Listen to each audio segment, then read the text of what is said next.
I am here with a legend, someone who's staring intensely, or is it intently? I don't know. Both. Richard Lewis. Hello. Yes. How are you, sir? Very good. Certainly better on day 2 than I was on day 1. Obviously, it was a bit of a shaky start, bit of a rough awakening. There was no eye contact. Yeah, no lube applied, right? You know what I mean? They want me to look in the camera. The way I do my interviews, I like to maintain eye contact with the subject. This guy's new. That's okay. I'll talk to you. No, I said you can do whatever you want. It's your interview. I'm just the guy. But yeah, so day 1 was challenging, I think, for everyone involved. You know, it was a long day. But I think we got there in the end. I think Gfinity can feel proud. You know, they course corrected again. It was teetering on the brink of being something ugly. And we've come back, and it's been a great day too, actually. Some great series of Counter-Strike played. A lot of fun analysing the games and doing the desk with Scoots and Dorin. Good to see some old faces, some old friends. You know, some new faces and new friends. Yeah. Well, we did meet briefly at G3, and I had a different haircut at the time. We'll shave around the sides. You told me you need to change your hair. Look what's happened 6 months later or whatever. It's amazing. I was right. You look loads better, mate.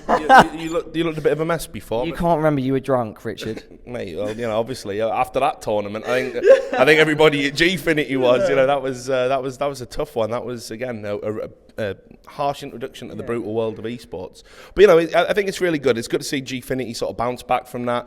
We're getting there. We're learning the trade, and you know, I've talked to all the staff during the event, and they really want to hit perfection. You know, for the May event, really step forward, and you know, all these little niggles will be gone.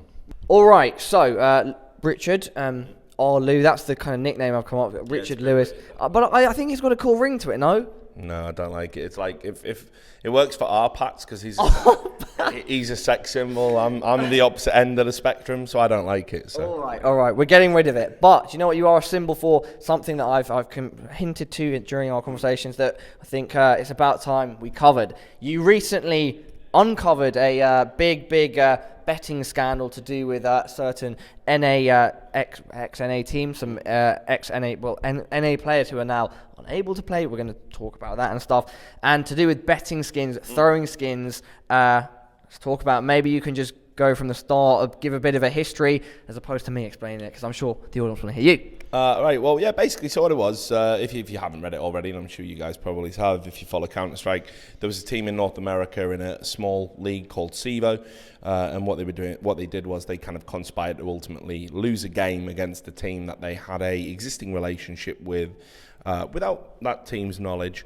To basically profit from the betting on the game, because obviously the team they were playing were massive underdogs, and they were expected to win. They'd just come back from a major in Cologne, so obviously the American team had like that excuse, maybe we're jet lagged, and they thought, we're going to go for it, we can make a lot of money.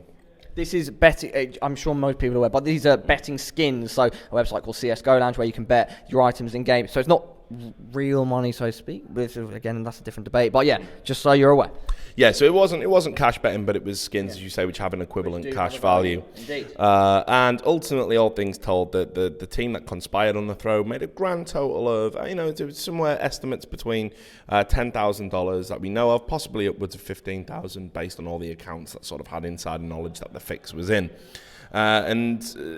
The team denied that they'd done this, even though it looked really obvious in the game, and it was incredibly hard to sort of get proof that it had happened. They openly denied it. When I first printed information about the allegations back in August 2014, they said I was crazy, that I was making it up, that I was some like washed up journalist who just wanted the attention, all this stuff.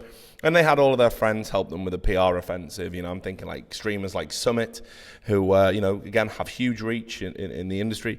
And they went on this stream and were like, yeah, this guy's just making it up. There's no way, blah, blah, blah, completely denied it. And I never really let that story go. I thought, I know I'm right. Yeah. I just need to keep digging and digging and digging. So it took 6 months, all told, about 5-6 months. And eventually one of the players' girlfriends, and let this be a lesson to everybody. This is one of the funniest bits about the whole thing. Let this be a lesson to anybody. If you're going to do anything wrong, you're going to commit a crime, don't trust anybody with it, not even people that are supposed to have a relationship with you. Just keep it to yourself. Not that I advocate crime, but, if you're going to, and this isn't even a crime, but if you're just going to do something wrong, keep it a secret. Secrets, loose lips sink ships, all right, people? So anyway, this guy, for some reason, had texted his girlfriend the complete intimate details, and not just the details. Screenshots, everything, right? Yeah, not just the details of what they'd done, but the exact amounts and the person who put the bets on for them.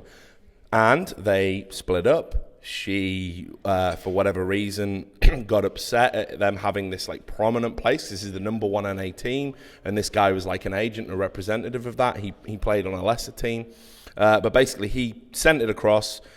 She sent it across to me and said, look at all of this. So with that information, I was able to reach out to CSGO Lounge and say, can you look at the bets and the betting patterns on this game? And lo and behold, the person named in the texts had placed a bet of that amount. So the only thing that was left to do was see who got the skins for the wins.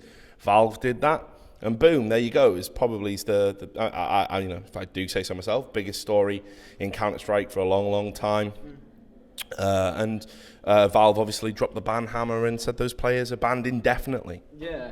What sparked the original investigation? Because just straight away there were theories at the time that came out after the match. What sparked your interest in it?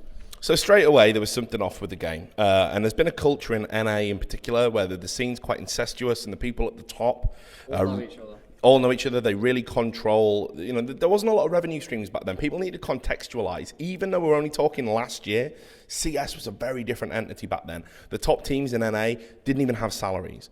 So this is why things like this were more prone. Revenue was very important. If you want to be a professional player and you're putting in all those hours, you do deserve to be rewarded for that effort.